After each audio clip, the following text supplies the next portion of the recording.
fill-in chair, I'll call the meeting to order.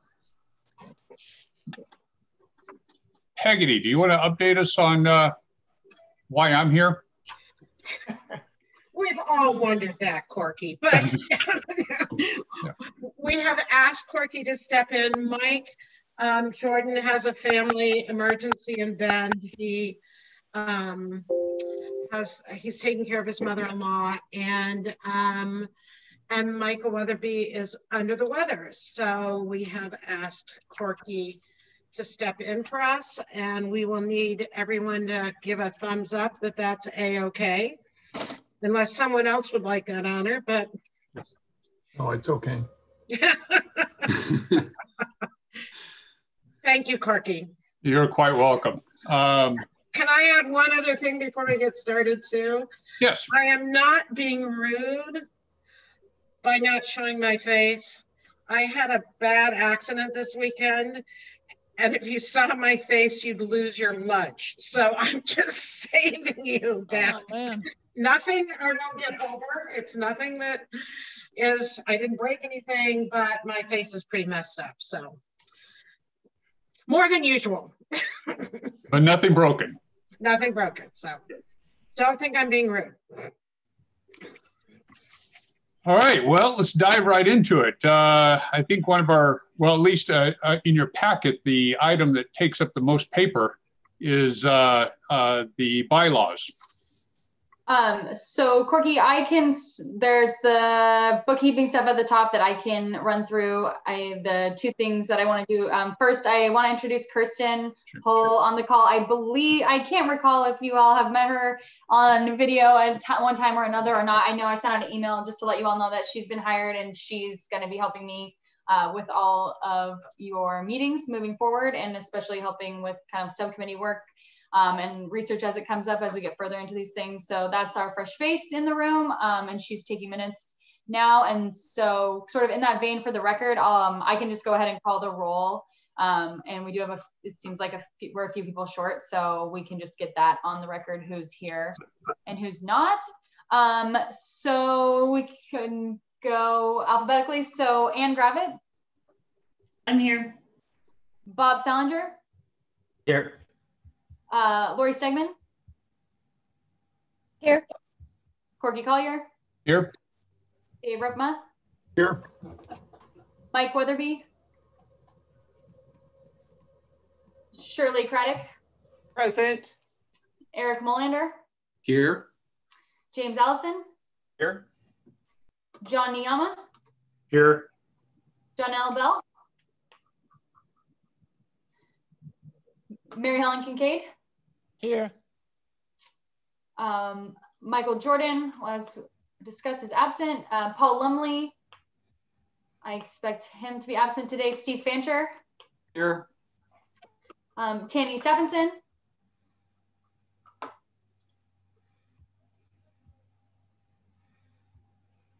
Tanny. We can't hear you, but we can see you, and I can see your mouth moving. Okay. And then Tony DeFalco. Here. Perfect.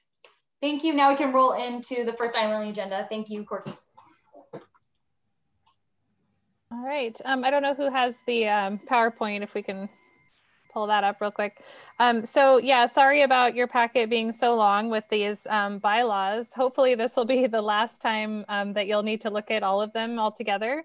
But you should have received a version of it that has red line, and that reflects all the changes that we've made to all the sections since the last time that you saw that section. And so a lot of it's just kind of streamlining terms and revising or fixing some mistakes in the prior versions. And there's a couple of substantive things that I'll go through. And I want to make sure I don't miss anything, which is why I'm waiting for my screen to pop up.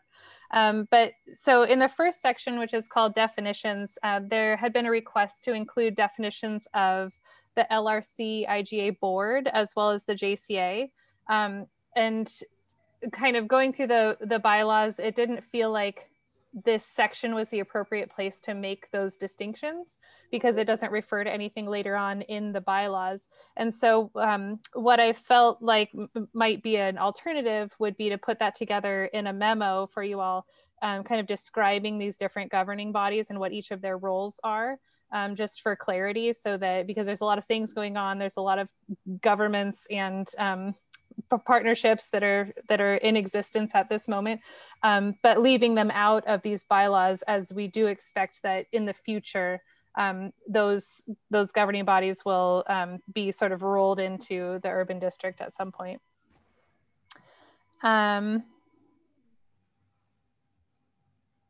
We still don't have the, are you still trying to share, Emily? Just letting everyone know that Emily's system is having a little bit of a meltdown. So I am calling up the slides, and I should be able to share them unless it's Emily's. I think she Sorry, I'm back now. Sorry. I don't know what happened there, but I was frozen and muted. Okay, I got these. Just a moment. There, how's that? Oh, great. Yeah, if you could just go one more, that'd be perfect. Okay. Yeah, so like I said, streamlining and consistency of the terms and then creating some new kind of capitalized terms to use. And that just creates clarity and allows us to use those terms later on in the bylaws. So I'm just kind of scrolling through, I'm in section 4. And so there had been a request in section 4.5.2, which refers to generally to our statute, ORS 550. There was a request to maybe delineate some of those statutory duties and powers for the board members. And we thought about that and talked about it. And I think ultimately we don't want to create a situation where we've delineated some, but not all. And so it's less risky, I think, to just kind of leave the statutory duties and powers more broad so that we don't inadvertently miss something or create something that we didn't intend to. And then in that section 4, which is a new section 4.6, is a section on indemnification that just says the district will defend and indemnify the directors and officers to the extent provided in the Oregon, or as provided in the Oregon Tort Claims Act. And so that was not in the prior version and then had intended to be, so there it is. Next is in the directors section. The last section, 5.6, had prior included a show cause requirement for removal of directors. It was recommended by our outside counsel to remove that. And I think that just kind of removes the possibility of not meeting something that's not required. And so just kind of making that process a little simpler. Of course, we never want to be in a situation of using that, but at least it's there so that there won't be any questions in the future. So that was by a recommendation of outside counsel. The next section that we made major changes to was under the board meeting section, which is number 9. And I think based on kind of how this board has been working, it was recommended that we put in the option for this board to meet in full every other month rather than every month, and then in the interim months to have subcommittees meet. And that may not be something that needs to happen long-term, but just to kind of prevent meeting fatigue when it's not necessary. That's just another tool that the chair has to arrange meetings in a way that makes sense. And I'll just, if I can interject here a moment. Part of it is to recognize, is the recognition that we're going to be rolling into these committees in the next few months, and recognizing that all of you board members are extremely busy. And staff is already staffing 6 other boards, that it may be beneficial. It's not a decision that needs to be made today. Mike and I had talked, and Jordan and I talked about it, that as things unfold over the next year, there may be a desire to have a full board meeting 1 month and committee meetings the next month and board meetings the next month, so that we're feeding into a process. But that can be a decision that you all can make later. We just wanted to make sure we have the option in our bylaws to do that. Thank you, Peggy. Let's see, there's some changes in the emergency meetings and special meetings and executive session. I think there was one section that was just a copy and paste error that's been corrected. Section 9.4, which is called notice to the public.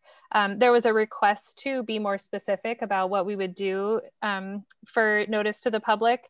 And so I added this provision that just mostly follows the statute, but then kind of gives some guidance. So the statute requires that notice is reasonable. And then this just states that the district will make best efforts to provide at least 7 days, so that we're kind of tying that reasonableness to 7 days, but without putting ourselves in a situation where if it's 6 days or 5 days that we haven't invalidated our notice. So hopefully that that feels a little bit better to have that more specific notice provision. And there was a request in the section 9.5.4 and 9.5.5, which are the distinctions between motions and resolutions. There was a request to kind of give some more depth to that. So in the section regarding motions, I added a statement that generally a motion is a formal proposal by a director that the board of directors take a certain action, particularly when, or especially when giving direction to staff.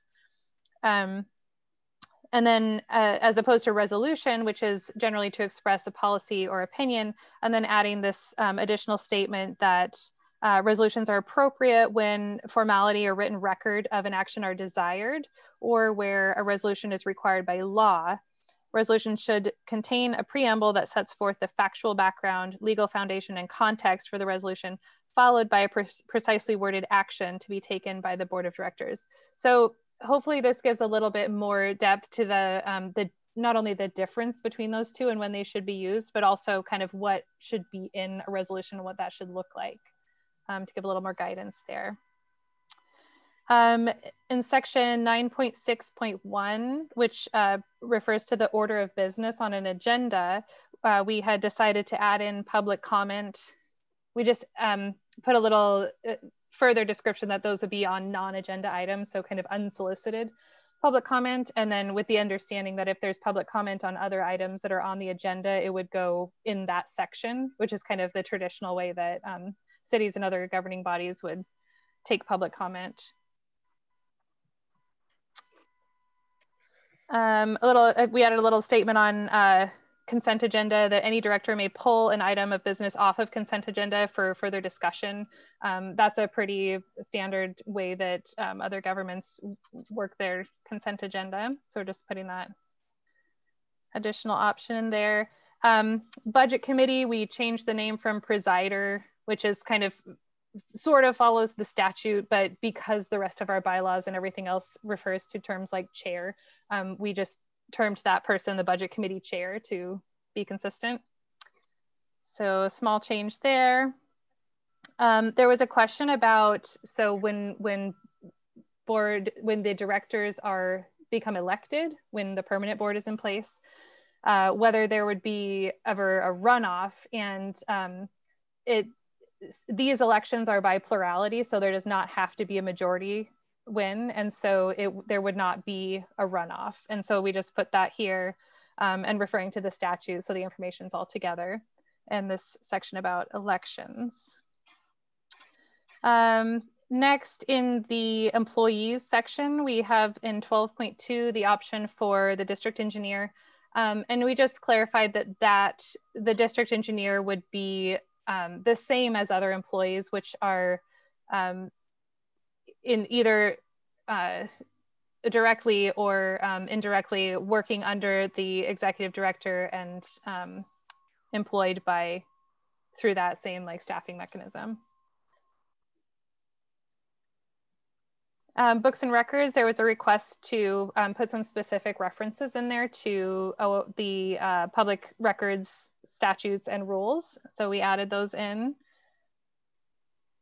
Under the insurance section, we added a phrase that the insurance, the liability coverage by the district would include litigation expenses. That was a request that was made. So we put that in there specifically.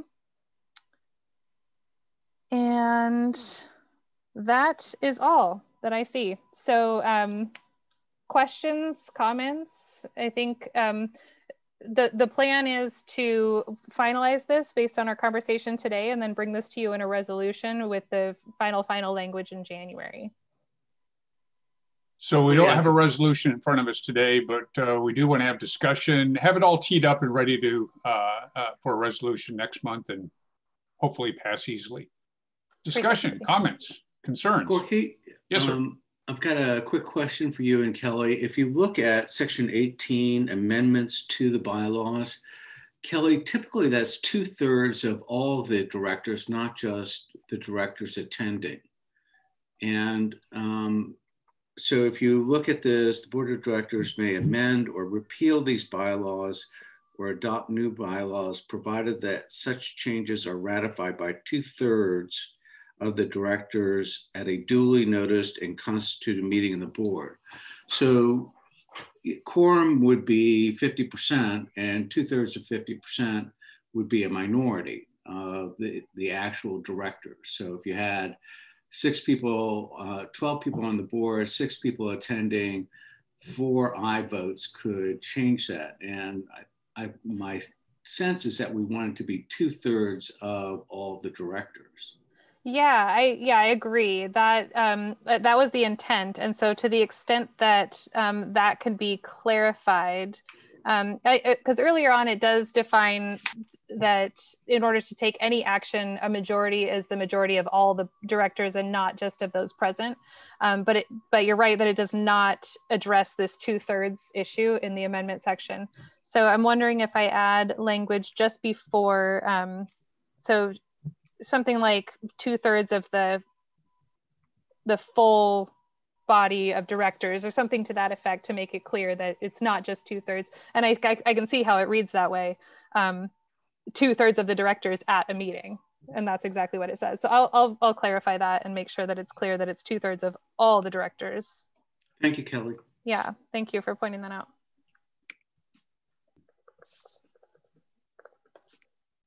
This is Shirley. I have a question. Yeah. Sure, Shirley. I'm looking at the directors section, number 4, and it's 4.112. The number of directors on the district board shall be 9, 5 elected, and 4 positions appointed by the governor. I believe there's more specificity to that. Is that information kept in the statute, or does that also go in the bylaws? You're referring to the kind of representation that those appointed folks. Those elected, I think there's more specificity to who is elected positions. I think there is, I don't have it open in front of me, but isn't there more detail that describes where there's like districts, there's different, like the port,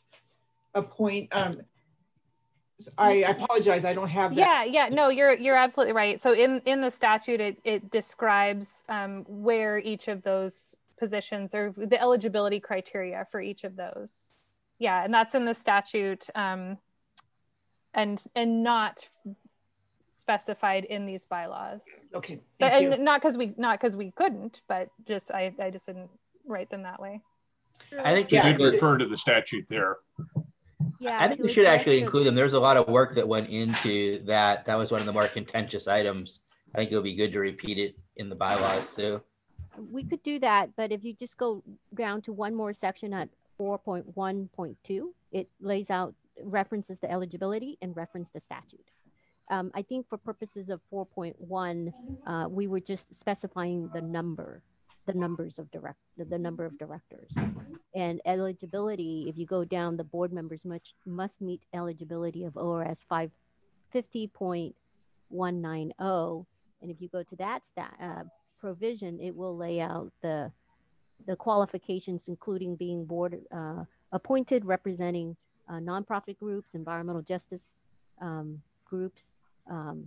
So yeah, environmental conservation, flood safety, and a representative of the Port of Portland. So yeah, 4.1.2 specifies the eligibility. There's so much other stuff that was carried over. I guess I don't see why we wouldn't just carry that over too. So it's just all consolidated, so you don't have to spend a lot of time sort of sifting back and forth between documents. So I'll just address that, Bob. It's a drafting technique where, because we reference the numbers in the bylaw because we count on the numbers to describe the voting majority aspect of it and the voting aspect of it. We're happy to add all the other eligibility, but because we didn't see it being repeated again for any other drafting purposes or interpretation purposes for other sections of the bylaw, it wasn't repeated. But it's up to the board. Do you expect that this that the statute will be posted on the website of this organization? I'm just thinking of reference to Metro, my experience with that. You know, if you go to the Metro website, you could look up the charter, you can look up these details. Will that statute be posted on the website? Do you expect that to happen? Therefore, someone in the public can look up the details of that. Correct. I'm seeing Evan shaking yes. And I would also add to that, not only the statute being posted, but eventually the bylaws, as well as all resolutions that are passed by the board. Absolutely. It's just a lot easier to maneuver this organization's website than the State of Oregon website. Sure. Well, and to Bob's point, on one hand, it does make sense to put it into the bylaws itself. On the other hand, the bylaws are awfully long and confusing as it is. So I'm not sure that we want to add to that length. Bob, do you have a preference there? Sorry, I was on mute. Yeah, I mean, I understand the desire to keep it as brief as possible, but I think given the interest in that, I think it makes sense to put it in. I think it is one of those things that is of interest to the public, and we're going to want to get it out there and have people see it, as they start to sort of explore this new district and who's on it and why and who can participate and how. I think it's not a bad. And what are the chances of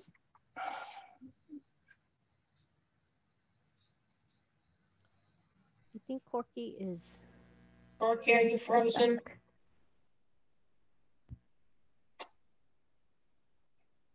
I think Corky is frozen.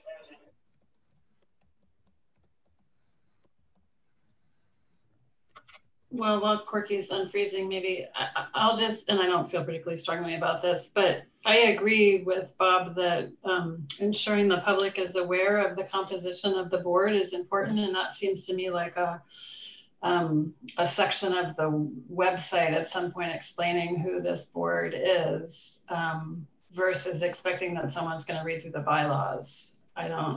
I wouldn't expect that a member of the public would take the time to go read through bylaws, but I would expect them to look up at the website and want to know who is this district and who makes it up. And so I think that is an important place to include the fact that this was built into the legislation and who's been part of it. And also, I would also just, I'm sorry, Councilor Craddock, go ahead. No, excuse me. I mean, just to follow up on that and also if the statute isn't on this organization's website, to find it in the statute in the State of Oregon website is pretty challenging. Yeah, that's all I was going to comment on is at least from a public transparency and communication standpoint, my opinion is that you want to make it as easy as possible for people to find information. So Yeah. if they're in the bylaws and they're reading about the bylaws, do we want them to have to go look somewhere totally different to find a list of who's participating? And that's true for the board members too. Like, you know, it may be easier for future board members to have a reference in that document, or at least a link. You know, we could do it that way, a link to connect to the, you know, the section that does say who is represented on the board. Just some way to simplify it.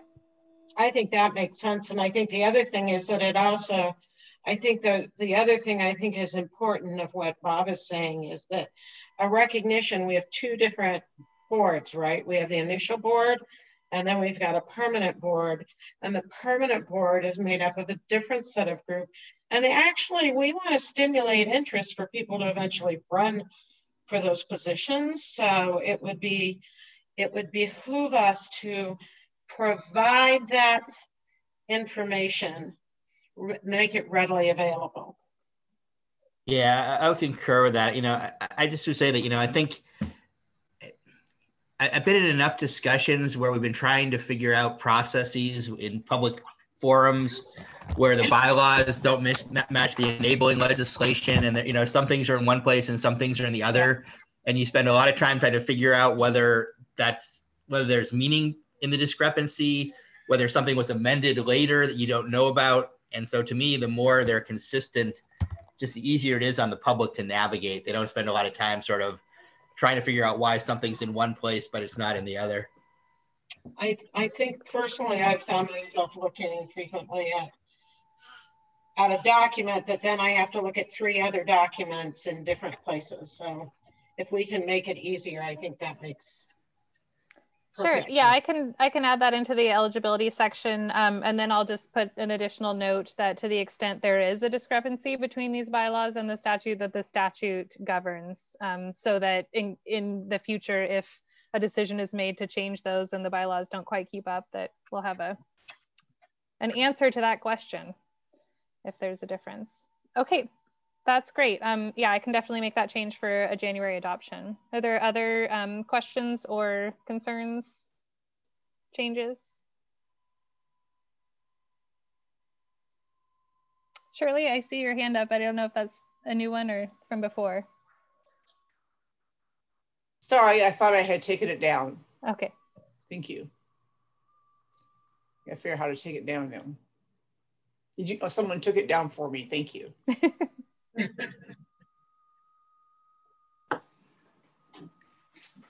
Okay, no other questions or suggestions? Piece of cake, right? All right, well, then we will have our finalized bylaws for adoption in January, and they will look beautiful and with no red lines. It will be long. It'll still be this long set of many pages, but it will be nice and clean to look at. I did notice at the very beginning the distinction between the interim board and the district board, as opposed to permanent board or whatever. You know, we're finally settling on some names, I think, right? Yeah, and that tracks the statute. So the statute refers to the permanent board as the district board, which makes it a little bit confusing. And so that's why we tried to use this other term, board of directors, which is also a term from the statute that is more general, refers to either. But yes, initial board and district board. Thanks. So as we mentioned, we don't need a resolution on this, but if there are any questions at all, I think this is the time to get them out. All right. That said, we are 5 minutes ahead of schedule. Super. Thank you, everybody. Knock on wood. Yeah, so far. Kelly, I think you're up next. Okay, me again. So I think back in May when we had our first meeting, this board they adopted Casey. That's so nice. Appointed Casey as the budget officer for FY 2021. No, what year are we? Yeah, it's 2021. And then, so this will be the budget officer for 21-22. And so this is just the same thing that you adopted for this fiscal year, but for next year, this just kind of gives Casey the official go ahead to get started on your budget and putting all that paperwork together. And and start so that we can bring you something early next year for your consideration. And if anybody doesn't know, we are blessed to have Casey. He's fantastic at what he does, and he understands. He's been with MCD for a long time, understands the budget well.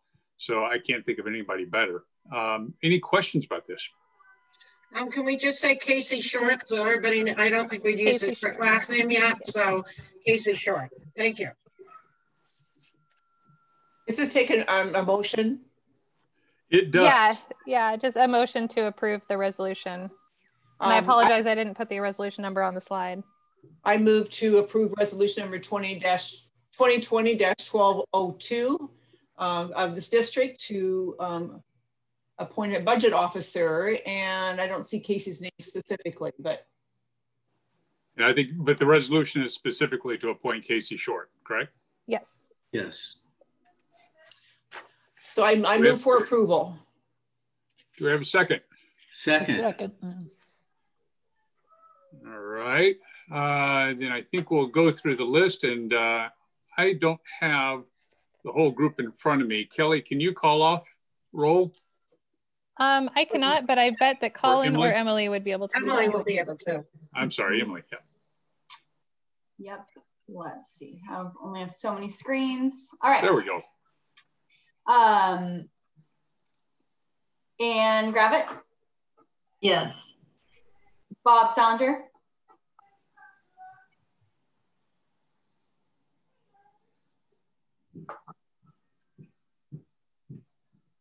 I know he was here. Looks like he stepped away. Okay, sorry. Again. So many screens. Lori Stegman? Aye. Corky Collier? Aye. Dave Ritma? Yes. Shirley Craddock? Aye. Eric Molander? Aye. James Allison? Aye. John Niama? Aye. And I saw Janelle stepped into the meeting. Janelle, are you prepared to vote on this resolution? I just stepped in, so I'm going to abstain because I did not hear the discussion. Sounds good. Mary Helen Kincaid? Yes. Steve Fancher? Yes. Tammy Stephenson? Yes. And Tony DeFalco? Yes. Perfect. Thank you. And Bob Salinger. Is he back? Sorry, yes. I had to step out. I'm back. Yes. You got caught, Bob.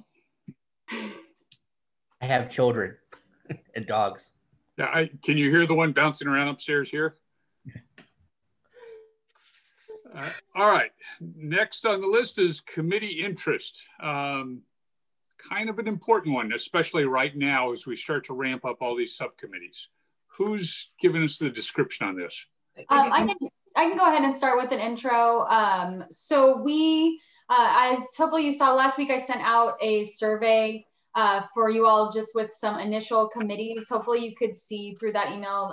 There was a timeline that described sort of like this batch of the first set of work that we would expect for subcommittees that would lead into, we expect more opportunities for subcommittee work. 10 people responded to the survey, so thank you very much. I want to make sure that everyone has a chance to respond. And so I'll send that back out again today. If you could complete that survey by noon on Wednesday, that would be really helpful. And then that's really all I have to say as far as what we're going for with the survey, but I can turn it over, I think, to Peggy, Evan, and Colin to walk through those initial committees and sort of their descriptions.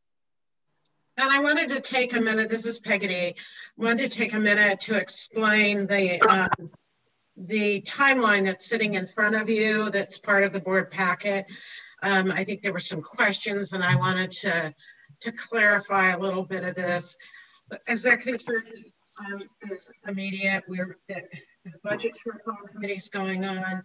We set up the mission, vision, values, which will feed into the revenue development, and a recognition. The reason I've set up the mission, we've set up the mission, vision, values committee to move in to provide continuity for the equity and environmental justice and the environmental landscape. after we've kind of set the parameters of the mission, vision, values, recognizing that those other committees, the equity, environmental adjustment, environmental justice, and environmental landscape issues are all going to fold into the revenue committee. But I think it's first, let's set our parameters to the mission, vision, values. And I did not want people to get, and it's really up for discussion. This was, we had a lot of discussion in-house of the best way to approach this. And I was afraid if we set up the equity and the environmental too soon or in the middle of the mission, vision, values, we wouldn't have an opportunity to establish the broad parameters. And the revenue committee is just getting set up for those early months with the recognition most of it is going to be an accounting exercise of getting, you know, what buckets are there, you know, how do we make sure we have the capital information? How do we have the operational information? How do we have our asset management information folded in, and then we're going to be folding in the equity and environmental into the whole piece as those committees are going to have probably a more detailed discussion on ways to approach those topics as it relates to the work that we are responsible for providing.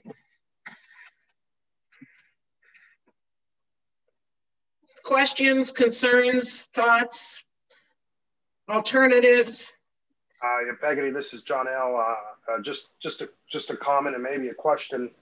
I understand to some degree the logic of having the equity as well as the environmental justice component be an offshoot of the mission, vision, and values. But just want to make sure that in doing that, we don't lose sight of the mission, vision, and values needing to be deeply embedded into equity principles. So my concern with it being an offshoot is that the mission, vision, and values perhaps not being centered enough in equity considerations. Would you mind reacting or responding to that? I will respond by saying doing the mission, vision, values is a very broad overview that has to address actually our mission is pretty well defined in the statute of how we want to go about this. What are we going to use as our signposts or our guardrails? I don't even want to use guardrails because that sounds restrictive. And then I see that the real detail of the equity environmental is going to start building underneath that as responding to the bigger picture of the mission, vision, values. That's been my approach and thought. And we've talked about this quite a bit in-house. So we're flexible. It's just trying to manage how we go about this. And I always look at the mission, vision, values as setting the big vision. And then you're starting to go, now how do we get there? How do we achieve that vision? Peckety, if you don't mind, maybe I can provide a little bit more detail too on the work of the mission, vision, values committee. John L., our hope at least is, and we're currently going through a procurement process to bring on a consultant to help us design this process with the mission, vision, values committee. And, you know, at a staff level, we've been talking about this. You know, how do you make sure equity is truly embedded from the very beginning in the mission, vision, values work? And that's a question that I think we need to put to our consultant as well to really design it into the process. So if you haven't picked your committees yet, and that's an issue that you care about a lot, you know, we definitely would appreciate having board members involved that are looking and thinking about how we're embedding both equity and environmental restoration, enhancement, all of those things from the very beginning. But it's definitely a strategic question that we're planning on putting to the consultant to really think about in the design. And Mr. Chair, if I can respond, Evan, I appreciate that comment and would be happy to serve on the Mission, Vision, Values Committee because again, I do think that equity is part and parcel to, it's not, and I don't hear you all describing it this way, but I just want to make it clear that equity is not something that ought to be considered as separate from the components, the core components of this work. That in fact, an equity-centered approach requires that the mission, vision, values actually speaks to our equity principles and values, and that it's the way in which we accomplish our mission, vision, and values that will be required to have kind of that equity lens, equity framework. So looking forward to continuing the dialogue in one of the subcommittees. And is there, we have equity and environment subcommittees starting around April, May. Is there any reason, should we have a group wanting to get started a little bit earlier? Is there any reason we can't do that?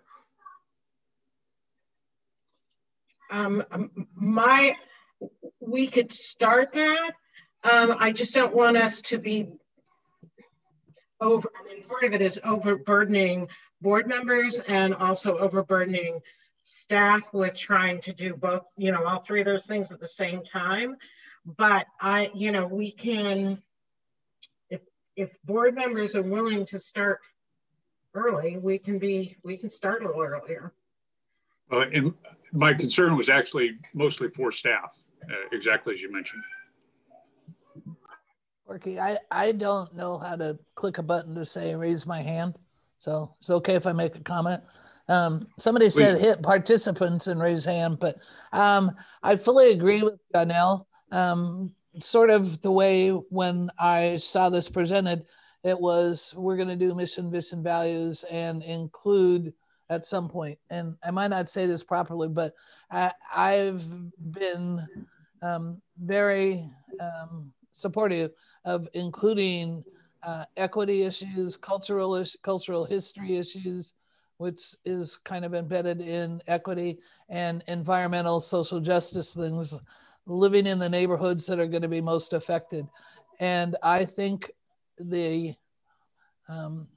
understand workload, but I think the presence of it not being at the initial, in the beginning, to those people who are most affected is kind of the same reaction that Janelle had, that I have, is that that'll come later, or it'll be embedded, or how you explain that. So either or, make this be a primary point of the formation of the mission, vision, values, because everyone has stated that, and everybody has a different way to present it. But I can't stress enough how important some sort of statement about how these, because it's in the statute about culture, historic, cultural, environmental, and social justice, I believe. And the 4 representatives on the board that'll be appointed by the governor are going to speak to those issues. So I think it's important to start with it in the beginning. But then I don't know the workload burden, but if the workload burden will interfere or slow the whole process, that needs to be evaluated by somebody way smarter than me.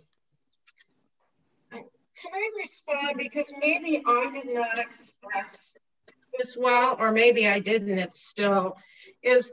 I anticipate that the mission, vision, values will incorporate equity, environmental justice, environmental landscape and resiliency. It's going to incorporate that big picture of it. If our mission, vision, values don't include those, we're remiss. It's just that when it comes to, I kind of look at those committees as starting to flush out, okay, we've got the big picture of what we want to achieve. And I don't know what that big picture is, but then the committee goes, okay, we have the big picture of equity and environmental justice in our vision. Now, how do we how do we execute that? And that's when those committees break off into a more, and to start to drill down, so to speak. So I'm not sure I did a good job, or maybe I already did and I'm repeating myself. I didn't mean to intend that you didn't do a good job, but I see this as one of those things that we've been doing this for however many years, and we all agree that it's important. But the neighbors that I'm going to go to neighborhood meetings and try to explain them what we're doing, they have no clue. And so when they don't hear that the first thing, it's one of those, you're in the weeds, and the people that aren't in the weeds aren't going to understand that it's not a primary concern. So I think somehow we either need to present it or state it or say this is going to be an important part, and start, I'm a bad connotation, but vote early and vote often, because I found in neighborhood things, if you don't start telling them in the beginning, they aren't going to get it midway through. And I think if we're clear in the very beginning how important this is, either by representing it in a statement about the mission that will include equity and statements, I think we're doing a disservice to the people in the end who are going to vote to fund this initiative. I think one of the keys here is that as we get Mission, Vision, Values Committee going, that they're not reaching any decisions. They're not taking any action until much later, really. This is we're just starting to get the ball rolling. And then one of those first steps is to set up the Equity and Environmental Justice Committee, as well as Environment and Landscape Committee. So, but to the extent that we want to start those at the same time, we can toss that out there. I don't know if we have staff available for it, but that's certainly a possibility if anybody feels that we should. This is John. I do think that we should kick it off at the same time as all of the committees, and perhaps with the consultant coming on board, perhaps the consultant can help augment what might be required from staff capacity. I think we want to start out of the gate sending a very clear message that equity is central to the way in which we do the work. And Peggy, I know that's your commitment and dedication. I think the visual that's here perhaps could be perceived by some in the community that equity is a secondary sort of consideration. And I know that's not the goal of the image. Is to do exactly the opposite, what I'm hearing you describe, which is that equity will be embedded in a much refiner sort of perspective with respect to mission and values. But I think having an equity committee at the onset will work to, I think, permeate each of the other committees, right? And so as we're thinking about the executive search work group, what are the equity considerations around attracting our new leader? And as we think about the budget and mission and values, so on and so forth. So I think there's a lot of logic in having it kick off with all of the other committees. Peggy, do you think we can do that from a consultant's schedule perspective as well as staffing perspective? I can't actually answer specifically on staffing, just because I've got to kind of rejuggle in my head. But what I do anticipate is that we're in the process with our mission, vision, values consultant, and we have an equity consultant that is actually working with the districts. We'll figure out, I'll have an update in January of kind of how we can make this, how we can weave this together. Is that a good way of? I think that's probably a very good way of putting it. Weave it together. How we can make these 3, or you might look at it as 4 rows as being more concurrent, as opposed to one leading into the other. They're all working together. We are weaving them together. So yeah, and all I'll say is it's probably more likely we're going to switch to every other board meeting month and every other meeting month with committees under this scenario, because we're also working into budget and all those other things. So I have a staff that works 180%, and if I ask them 200, their heads are going to implode. So we'll just make sure we weave this. Exactly. I think. Go ahead.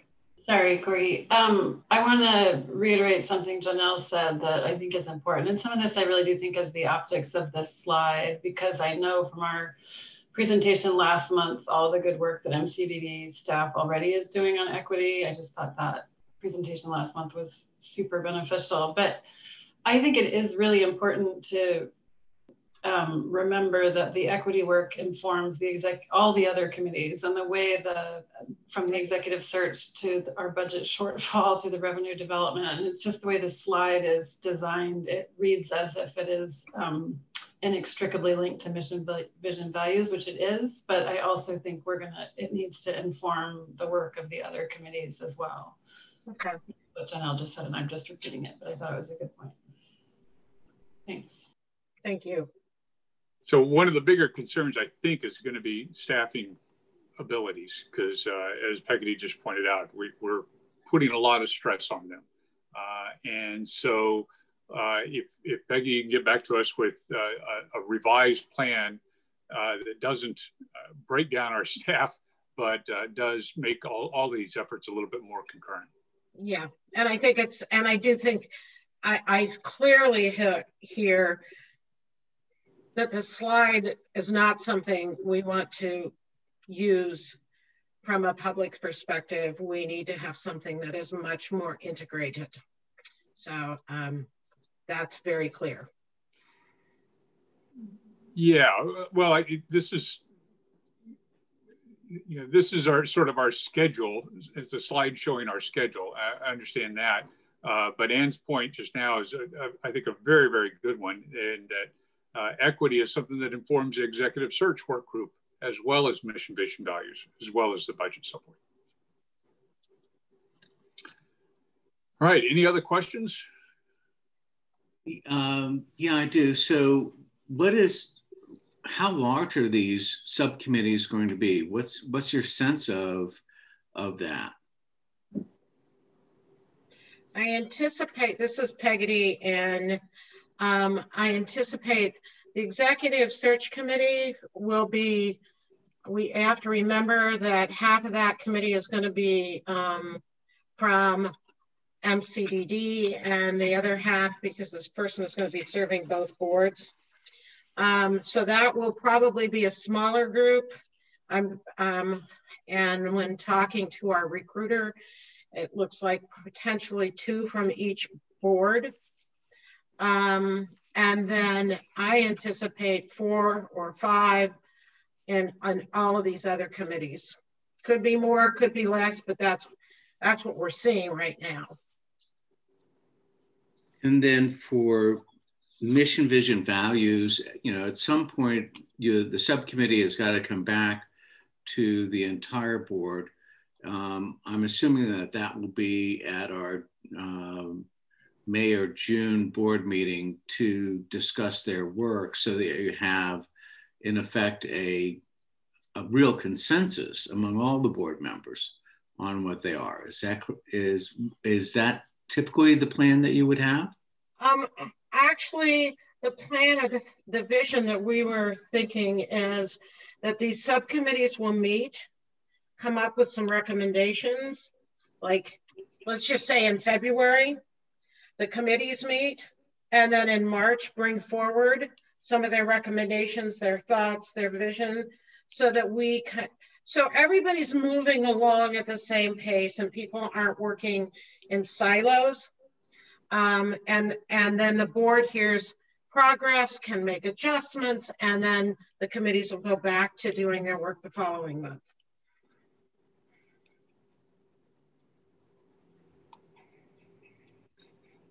Okay. Any other comments?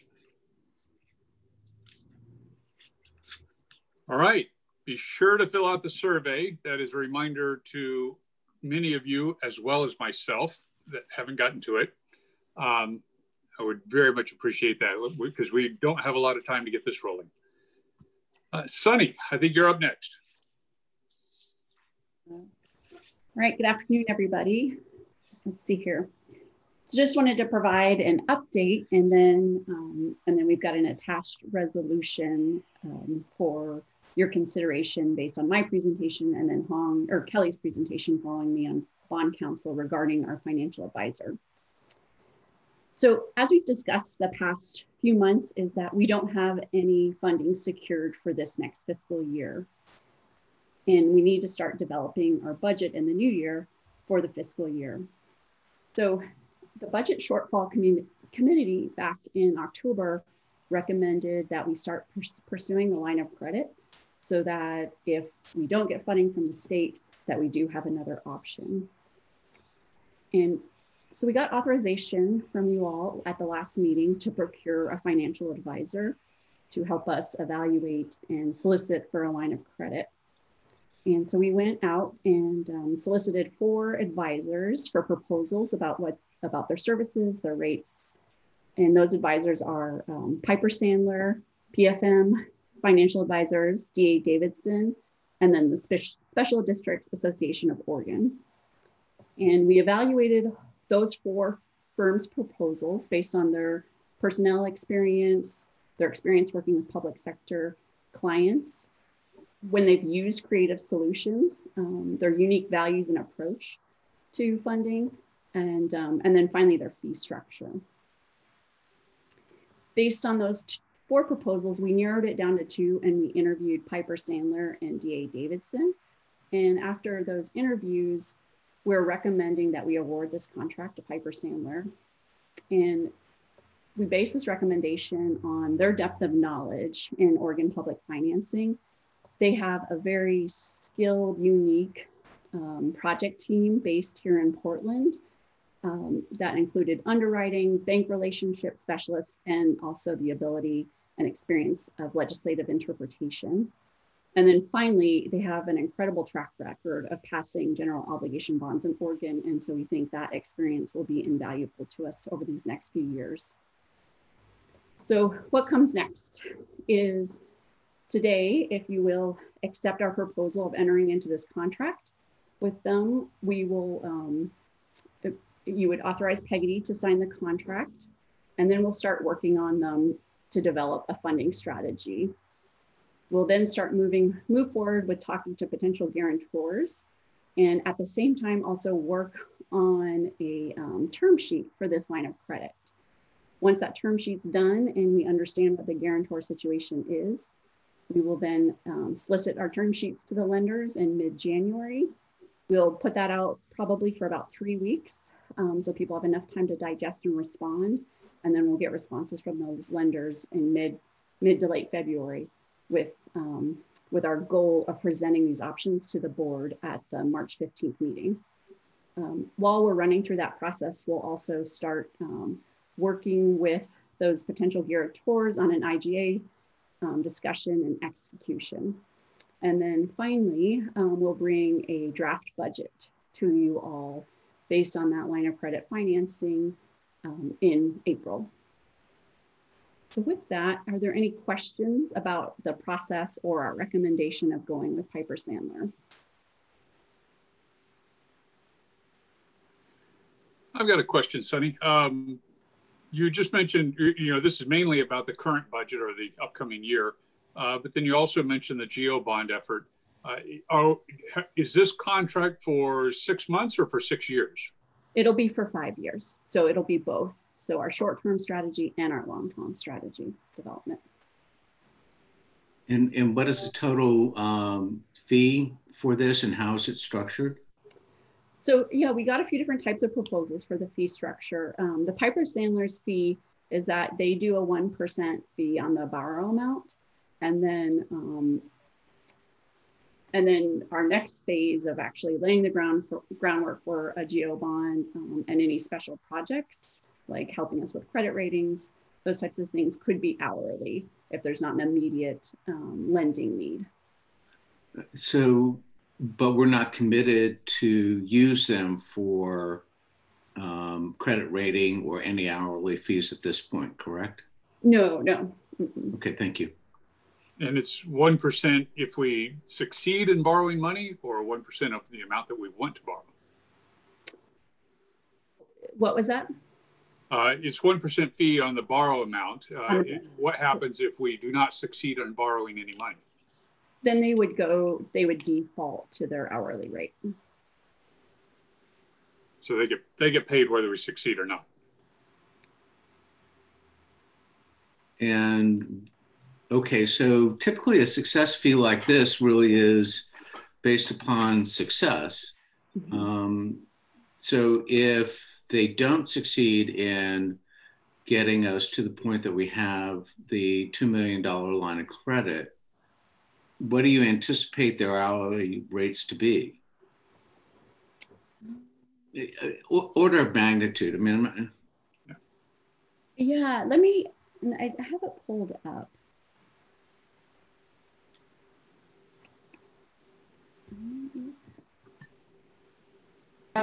Just an initial is that we have gone about this with the assumption that we would be going after a 5 million over the time period, and a 1% of that would be 50,000, and hourly rate would be less than that. Yeah, I mean, I think their rates, range from 200 to high 300s based on the staff that's working on it. okay, thank you. Any other questions? This is Shirley. I see the resolution in our packet, but I'm confused. The resolution is authorizing contracts for financial services. Do we have to be more specific that we are authorizing a contract with Piper Sandler? No, it can just be that you're authorizing Peggotty to execute the contract with our recommendation, how it's worded correctly, or how it's worded in the resolution. Okay, yeah, I don't see that in there. Okay, I'm willing to move forward and move for approval of the resolution number 2020-12-01, authorizing contracts for financial services. Do I have a second?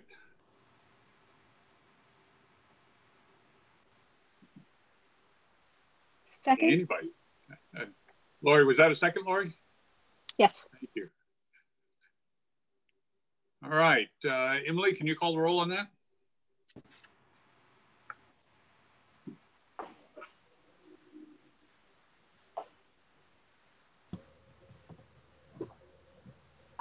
All right, so start at the top. Ann Grevitt.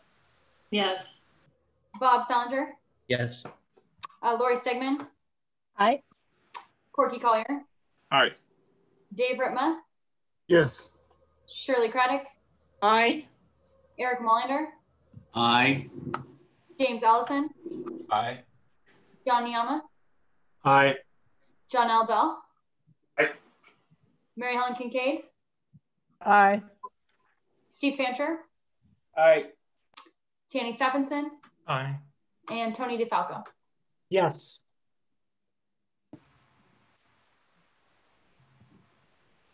All right, motion passes. Thank you. Sunny, thank you very much. That might be one of the last things we see from you. Yeah. Oh my goodness, we're gonna miss you.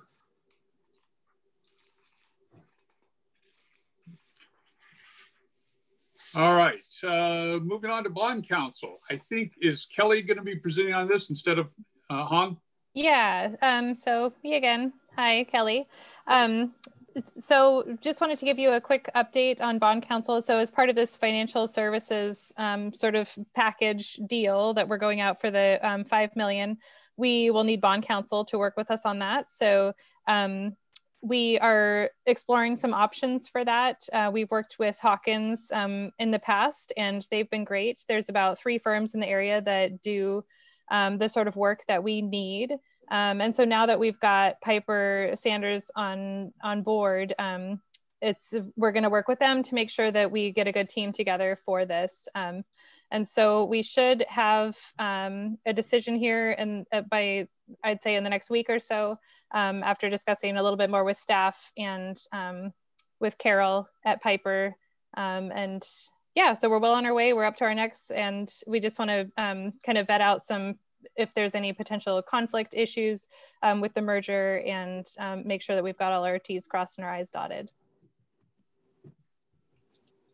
Well, that sounds more simple than I'm sure it is. I was just going to say, and I think to Director Molender's comment on the financing or the payment, the council will be willing to work on the contingency fee as well, where if there's a successful loan, their fees will be rolled into the loan. But if the advice that they provide don't lead to one, we will have to pay their hourly rate.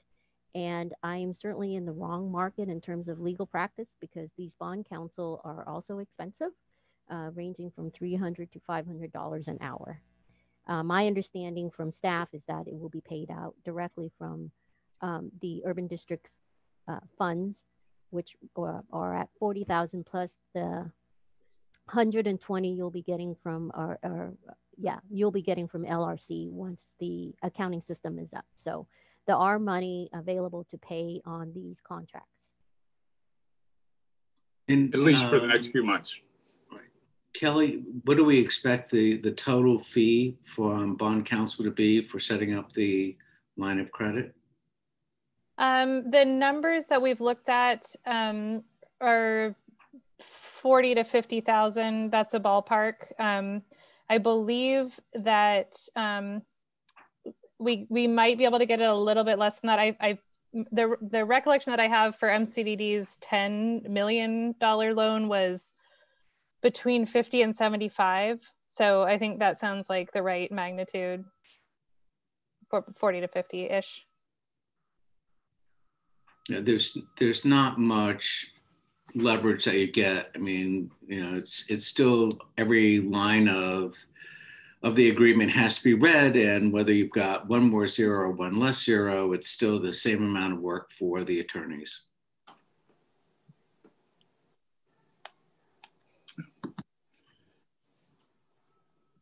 All right, any other questions on the bond counsel? I think we've all got a little bit of a lump in our throats. Sorry. Yeah. All right, Carrie. Yes, Carrie, hello. Hello.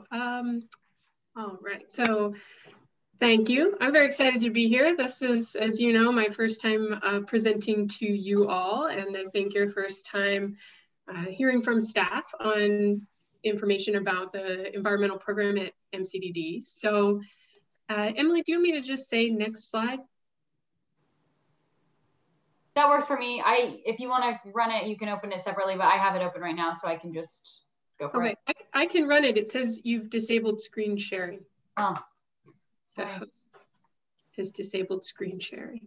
Okay, let me do this. So I made you a co-host, and does it still say that? Nope. Hopefully this is what you want to see, which is the same thing that you were looking at before. All right. So yes, so I am here because ORS 550 includes in the purpose of the Urban Flood Safety and Water Quality District a note to contribute to improved water quality, fish and wildlife habitat, floodplain restoration, and landscape resilience. And so I wanted to take this opportunity to provide some information on the environment and natural resources in the districts in the Columbia Slough Watershed, and hopefully provide a foundation for the conversations you're going to be having over the next year, and as you get started with the Environmental and Landscape Resilience Committee as well.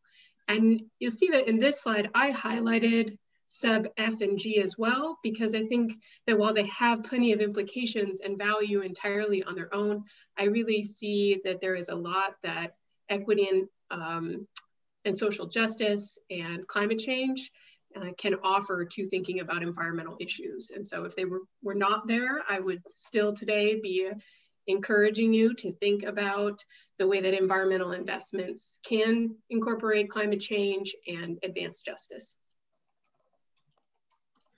And so I'll spend a little bit of time on the way the watershed is right now and how we got here, on how our environmental program is right now and how we got here, and then sprinkle in a few seeds of other water resource agencies and how they're approaching natural resource issues and delivering multiple benefits through their investments.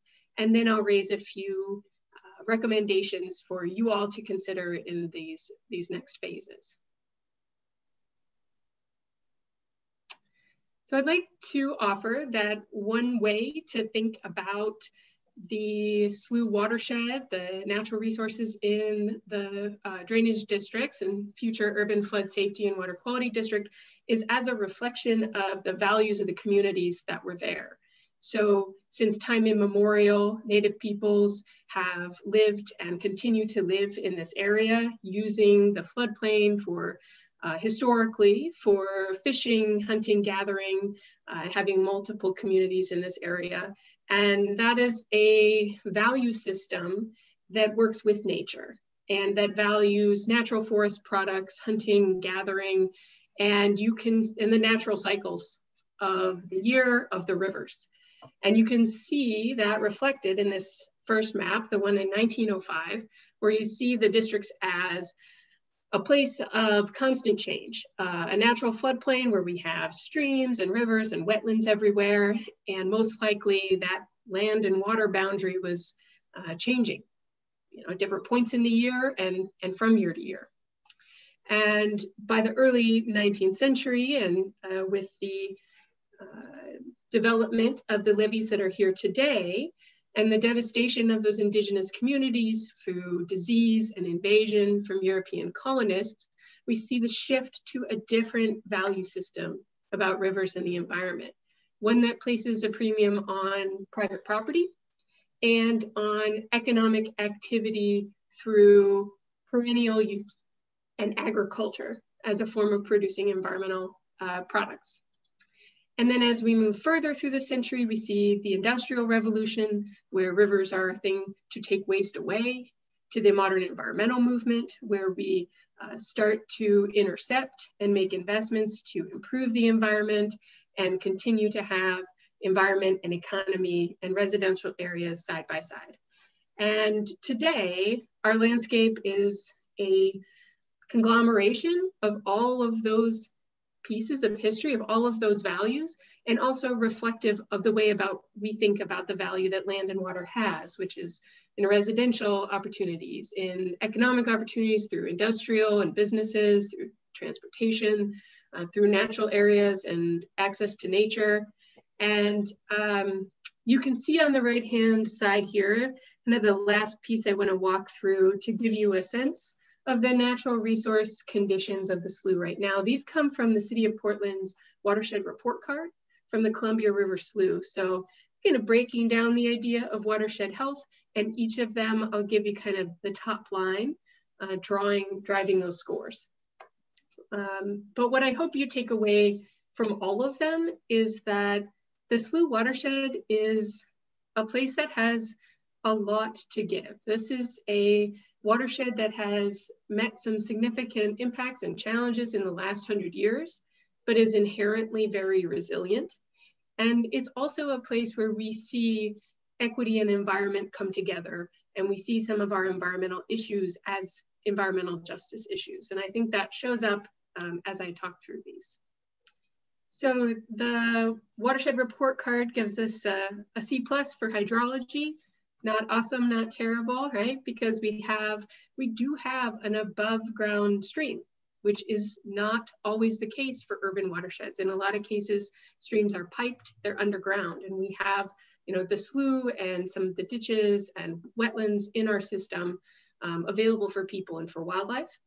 And we also have levees and a managed hydrology of the middle and upper slough. Water quality is an area where the slough has seen massive improvements since the 60s, 70s, and 80s, but there is still a legacy of hazardous substances in the sediments and stormwater. But really just so much work has been done to intercept pollution before it reaches the slough. And then for habitat and wildlife, these are some areas that I think if there's any question on what's driving these scores, you're going to you know, look at that photo. This is a developed place. This is a place where we have a whole lot of things going on that aren't necessarily compatible with fish and wildlife habitat all the time. And so we have a lot of development. We also have the loss of what we call riparian forests. So those are the forest areas that are next to streams, provide a lot of habitat next to waterways and improve water quality.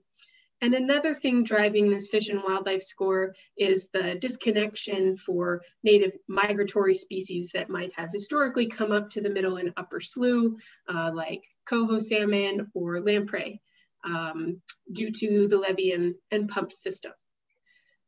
And I think I would be remiss as an environmental briefing if I didn't also include some of the critters that we have here, just to give you a flavor of the special place that we have. And again, with the accumulation of impact and the number of things and valuable economic and residential opportunities that happen in the slough, there is still a lot of life here.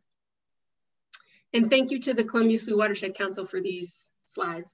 This is a snapshot of a gallery cottonwood forest. So what we would traditionally see or historically see in riparian areas, and of which we do have many examples still in the district. Here are the 5 species of reptiles. The red-eared slider in the top right is non-native, but the others are native, and the western pond turtle is a sensitive species.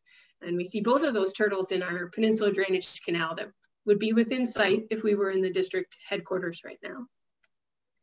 Got 12 native species of fish. Again, the sturgeon, the steelhead are in the lower slough. Got our furry friends. We've got 7 species of bat, 5 of which are here, and I personally they're very cute. We've got, I think, some of the cutest bats probably in the slough. And then a skilled observer, my understanding is, could see, I'm a very, I don't know, mediocre to poor observer. I really love birds, but I know that I could not identify 150 to over 200 species of birds that visit the slough every year. So I picked some that I know for sure to show you today. So again, this is a place that we live, we work, we build things, we drive through. It's a landscape that's doing a lot of work for a lot of people. And it's also a place with some really wonderful natural gems, from Kelly Point Park to Smith and Bybee Wetlands, Whitaker Ponds, the Sundial Wetlands, and on to the Sandy. And it's a place where there's a lot of interaction. It's the nature in the backyard for a lot of people. Now, our environmental program today, there's quite a bit more detail, even in the 2.5 pages in your packet.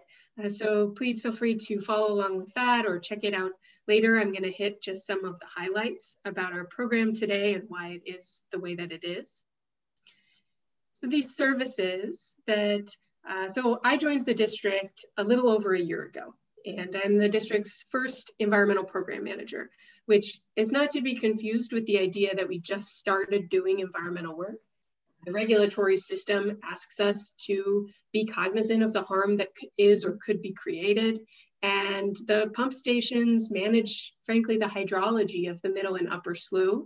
So the district staff have been doing what is inherently natural resource work for a very long time. But having the capacity to pull that together and try and do it in a more deliberate, intentional and effective way is something that we were able to resource when I was brought on 2 Septembers ago.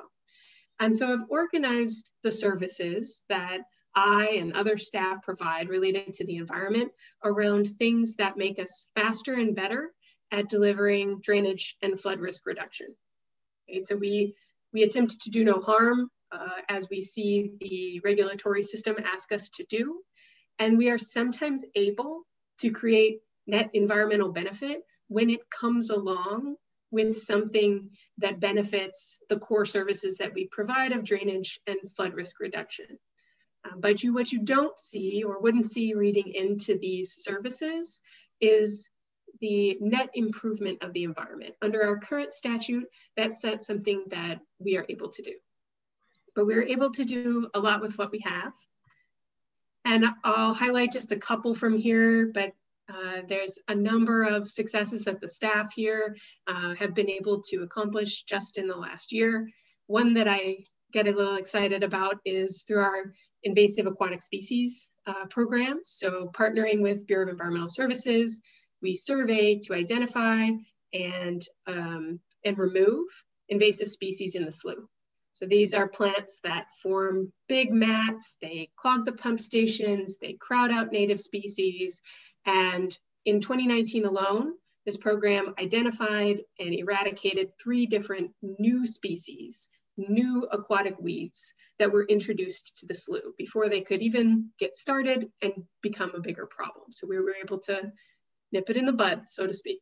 And then we have drainage systems in Pen 2 where some of the existing species have been brought down by 90+% and where we're hopeful we can eradicate them.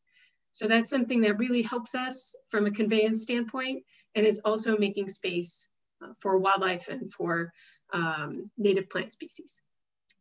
Another I want to pull out is the master plan that's at the bottom of my slide here. We're at the beginning stages, just finished putting out an RFP for the first master plan that will include watershed health and water quality. So we've traditionally had drainage master plans, and this will be a drainage and water quality master plan. There's also some consideration of cultural and educational opportunities.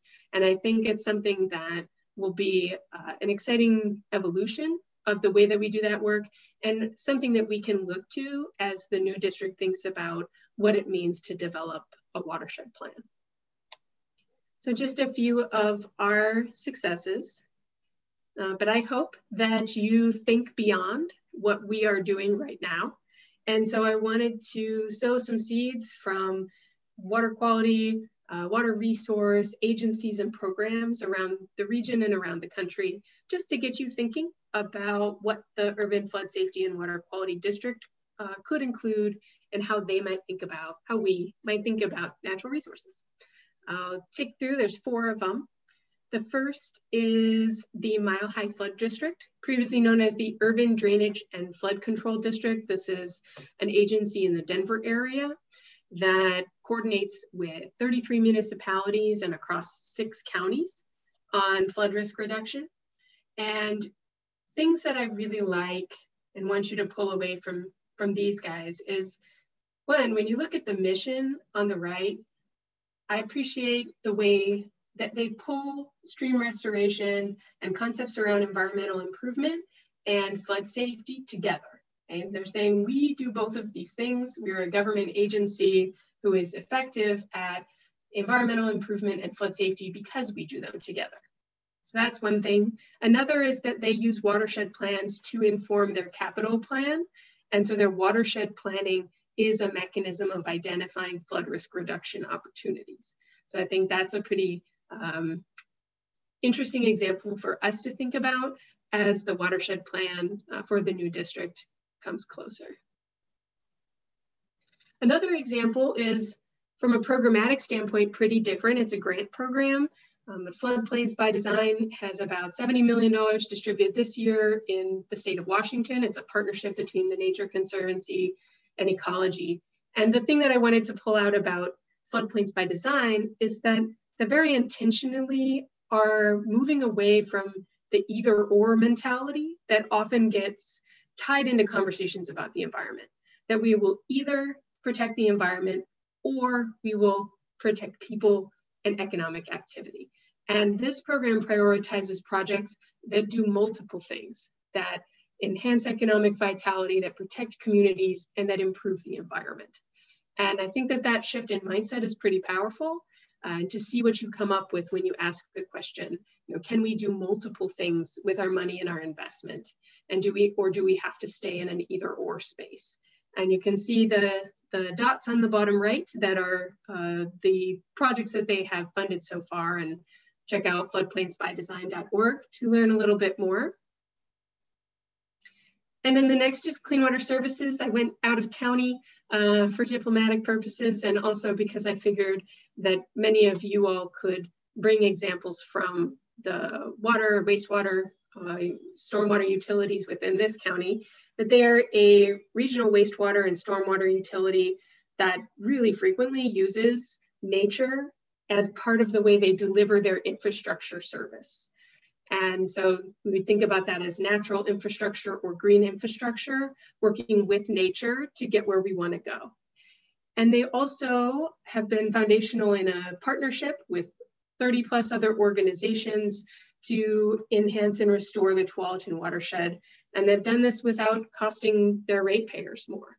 So what I really want to pull away from this is that investing in the environment can be good business, and investing in our partnerships and creating a network, a strong network of NGO community group partners, we can do more together. And then my last example is the furthest afield. It's from New Orleans. The Gentilly Resilience District is an initiative by the City of New Orleans.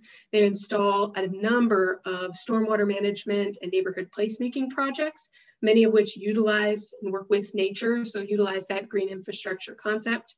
And they're also developed a parallel program with workforce development so that some of the economic benefit of this project returns to the local community. They have public art and youth art fellowship that goes along with it. And so I think it's an example of how some of our discussions about equity and environment can come together in terms of how we deliver this work. And the last thing I want to highlight here is you'll see a very big dollar figure that they received from the federal government, $141 million from the HUD National Disaster and Resilience Competition. That's certainly a bit of an outlier, but it is reflective of the fact that our federal partners, FEMA, the Army Corps, HUD, they are looking for and increasingly promoting through their guidance and through their policies, utilizing green infrastructure, working with nature, incorporating justice, thinking about climate change. And so the work that you're doing in the district that you're setting up can be really well suited to take advantage of outside funding because it's also heading in that direction. And so I want to close with what I hope are some considerations that wrap together the things that I've told you in the last 15 minutes and that you can consider, we can discuss for the next while that may have implications for, what does this mean for us, right? And the first is perhaps the simplest, right? I would love to see and recommend that the statements about the environment, equity, climate change carry through from the legislation into the mission, vision, values. I would love to see and recommend that where possible, for example, in moving towards a watershed plan, we identify opportunities to think long-term. The current condition of the Columbia Slough watershed did not happen overnight.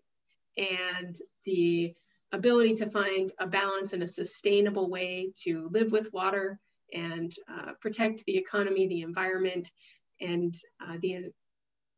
will not happen overnight either. So thinking about long-term watershed health, thinking in the long term and how these investments are made. We've had 100 years as the drainage district, and I like to think that this new district is for the next 100 years. And then the last one in this area is to target a net positive impact. The regulatory system will, imperfectly at times, but the regulatory system will ask us to not create harm. And so it is my hope that the new district can go beyond that and start to think about the historic impacts in this area and some of the ways that we can enhance the resources that are here, which carries me through to that number two. I think to the extent that that's identified in the way that our revenue structure is set up makes it more likely that it will happen. Improving the environment can sometimes fall by the wayside when it isn't identified as a specific priority or targeted from a budgeting standpoint.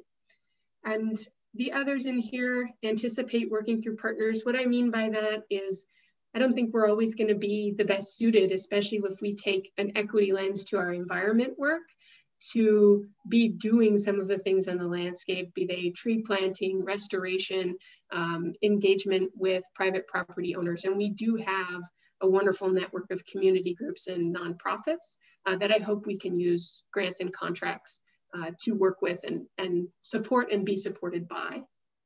And the last piece here, grow current capacity, is to reflect that I think that this work will ask more of certainly our planning and engineering teams, but also our operations crew. I mean, they're amazing. They can design, they can fabricate, they can install, they can keep infrastructure running that is 100 years old. But so far, doing that and managing natural resource areas has not been part of what they've been asked to do, and that's additional for them. So I'm kind of supporting the idea that we support them and give them the capacity they need to do that. And the other aspect that is perhaps a little less obvious is the community engagement piece, because I think if we are doing justice work, if we are doing environmental work that is meant to support our community, then we need conversation there. And the last thing I put on here is to collaborate and build from the success of others. I think if you're interested in the examples that I provided today or other things that you've heard of, I would be happy to do the legwork to identify and communicate with those partners. I find that just a lot of generosity in our partner agencies to help us understand what they're doing and how it might apply to us. So with that, I'll close my briefing and leave some time for the rest of the discussion. Thanks, Carrie. That was a very thoughtful briefing. I really enjoyed that. Comments?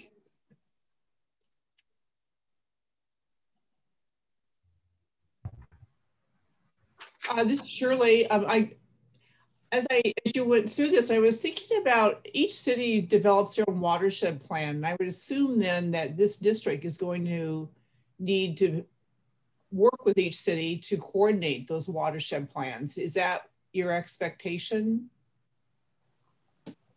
Yes, and I'd say that not each city necessarily does something that's called a watershed plan.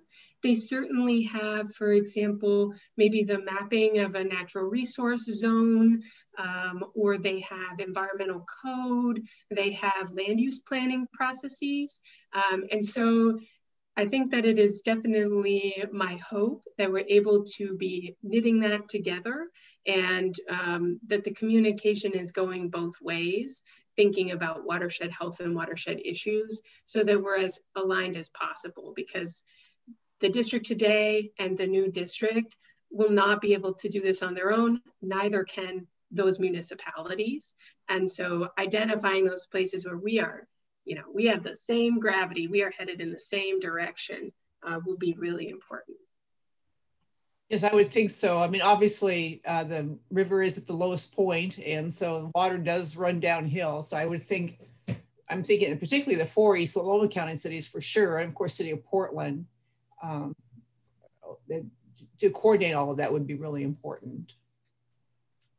Agreed. I would like to make a comment about the Clean Water Service. A lot of Metro funds have helped them dramatically with some of the work that they're doing. And there's really been good coordination between the two agencies. It's amazing what Clean Water Services has been able to accomplish by putting Metro funds together with theirs. Is really quite remarkable of some of the work that's been done on the Tualatin River. So I look forward to seeing what can be done with the Columbia River. Thank you, Shirley. I feel the same. I think it's really an inspiration to see how far the Tualatin River has come in a fairly short period of time, when we see agencies working with each other and leveraging each other's resources, as well as with our nonprofit and community organizations. And I really do feel like we have similar potential in the slough.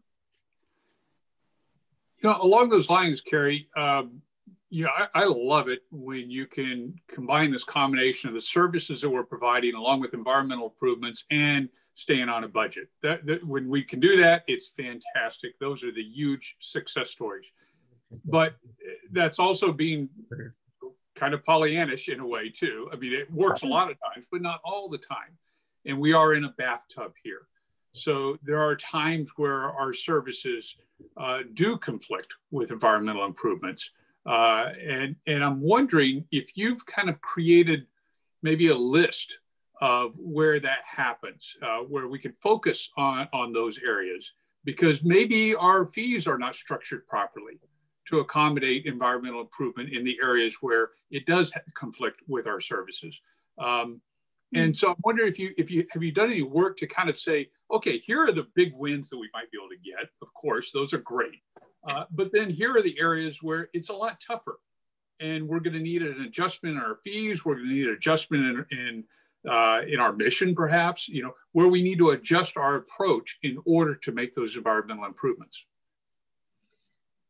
So I have some ideas, but I just want to, I guess, first say I'm a very collaborative person. I feel like there's no way that I have the best ideas, right? I would look to you all and to the Columbia Sioux Watershed Council and City of Portland and others to find those places. And I think you're absolutely correct.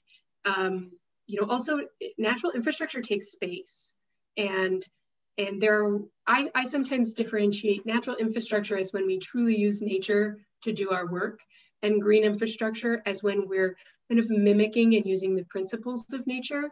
And so we do still get some environmental improvement through, you know, utilizing more plants or utilizing less energy.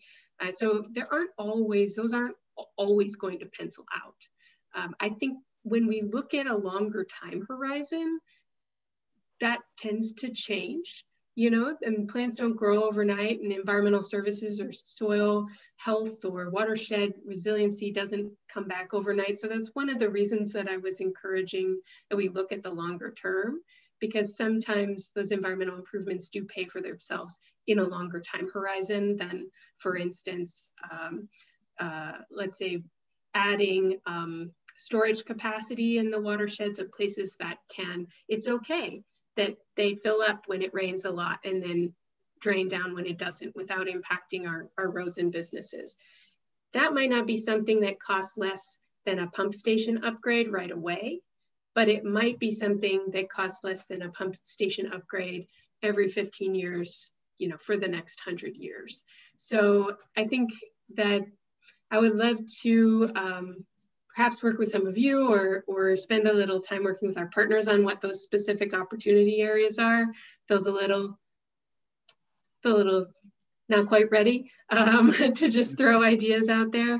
But I think we're always going to have a balance, and the more we can think in the long term, the more we can identify the win-wins. And sometimes, you know, pipes, pumps, and filters are the way. We've made massive improvements in public health because of the way that our water systems are. So I'm hardly going to, you won't see me arguing against wastewater and drinking water and some of our stormwater improvements. And I completely agree about that long-term perspective. And I think the drainage districts are at a good spot right now to be doing that. So that's sort of what we're doing right here with the urban district, is looking at that long-term perspective more.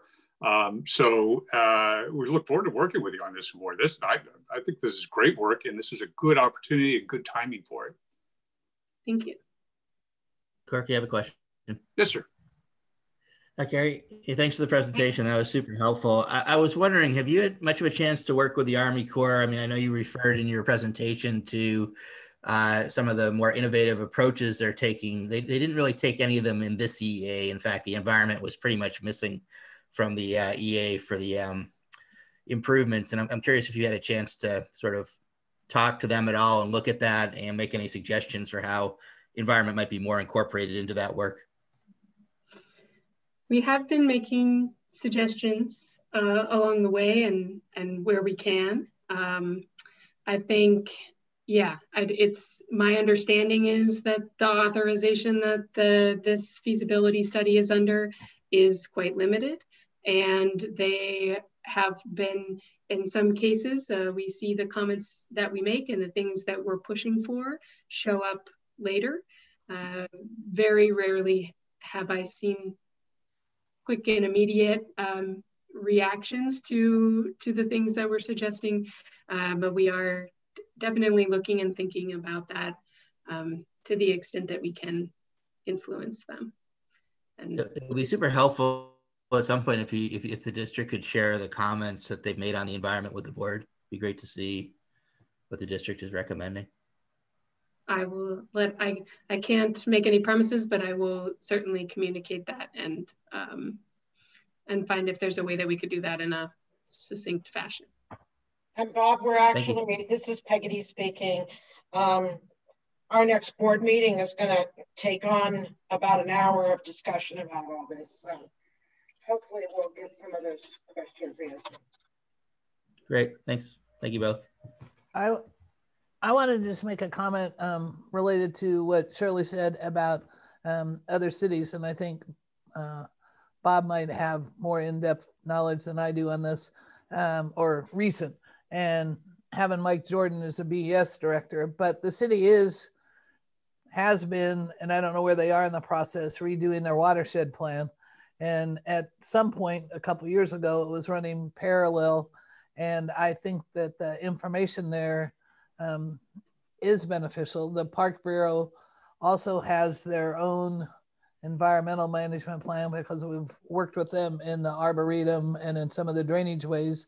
And MCDD has worked with DEQ and invasive species in the Arboretum and the blue heron wetland. So I think there's other opportunities to coordinate with those efforts, and so that we don't have to sort of recreate or run in conflict. I mean, not necessarily conflict, but with some projects in the Arboretum, there's been discussion of the city's watershed plan and what they require, et cetera. So I don't know where they are in that process, if they've completed it or not. I spent a couple of years, probably 5 years ago, when they came out with the first one. I think it was 2016 or 17, but I don't know where it is now.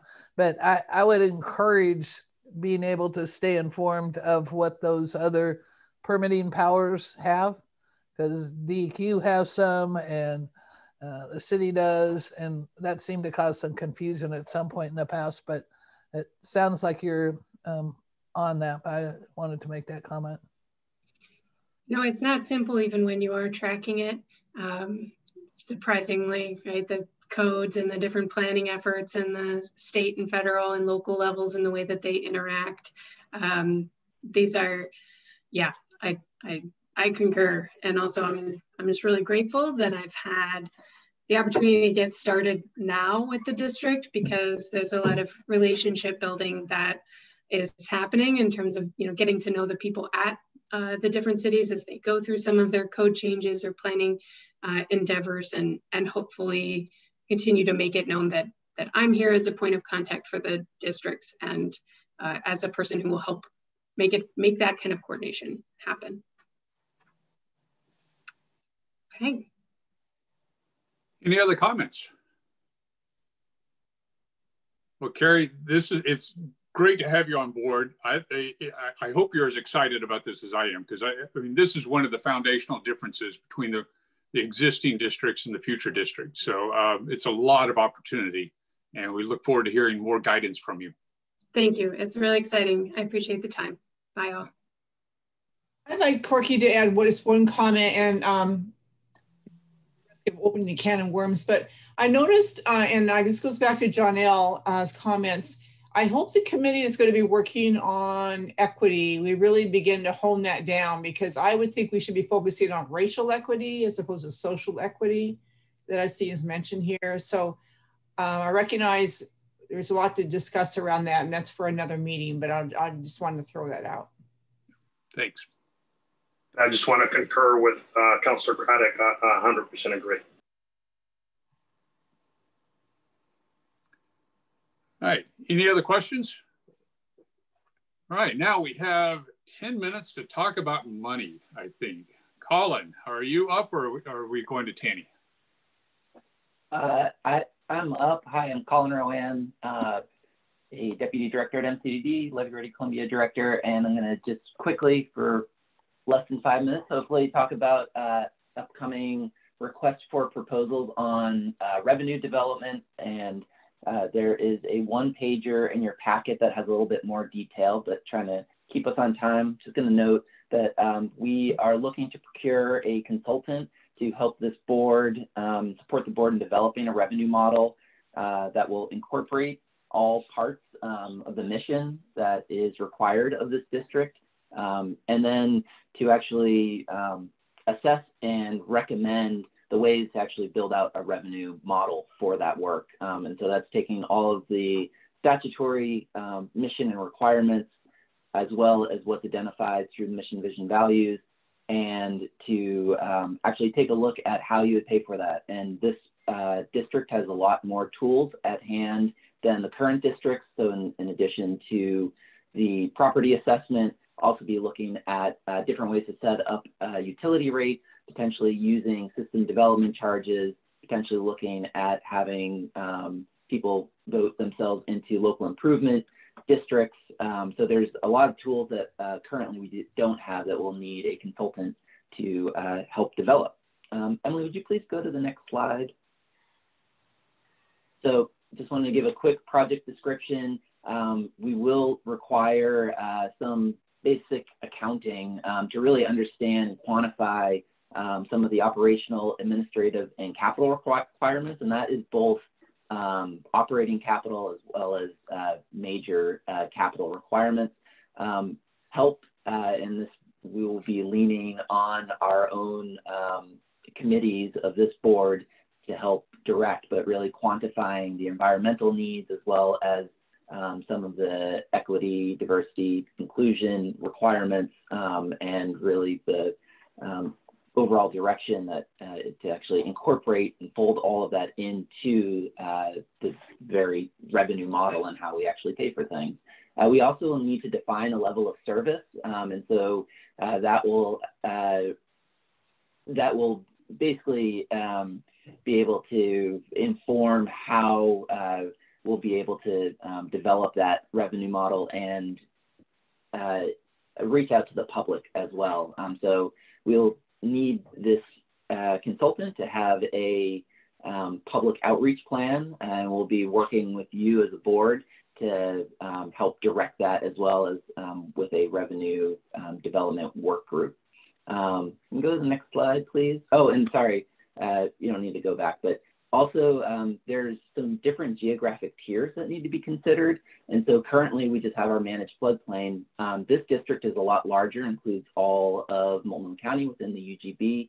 And we'll be working with this consultant to help define what possible tiers, such as within the watershed, for those properties that contribute water that is then managed by the system, and how to really equitably understand the costs and benefits, both the benefits received by some properties and then the costs incurred to the system by other properties. So the key responsibilities of the consultant, really similar to the project description, they'll need to facilitate the committee meetings as well as working with staff.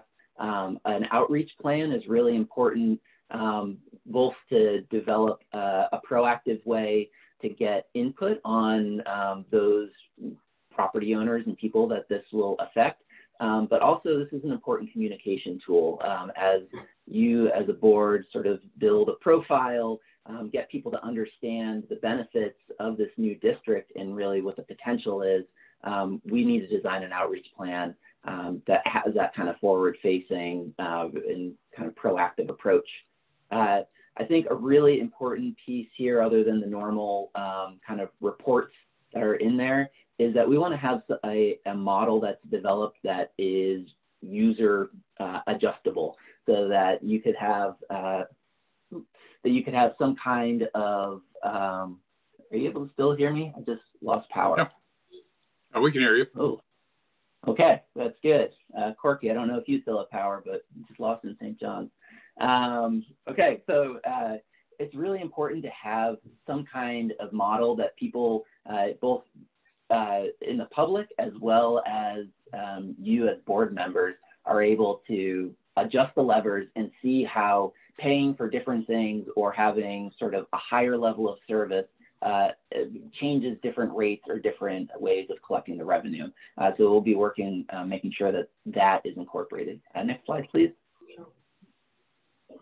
And so finally, we have RFP that will be going out mid-January. We will have hopefully a consultant on board by mid-February.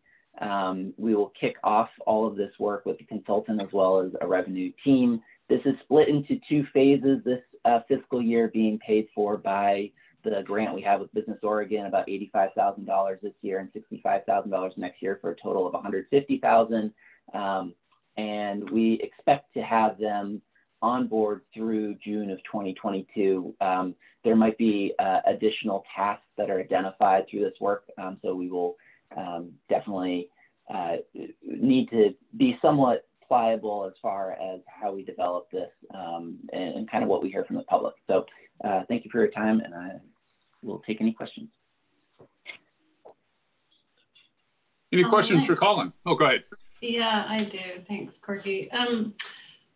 So when I read this, this feels a little unicorn-like to me. I mean, I think partially it's because I have in my brain, you know, sort of deep expertise on rate making and revenue development and model building, is not the kind of person who maybe facilitate meetings and is good at public outreach. So I'm wondering if,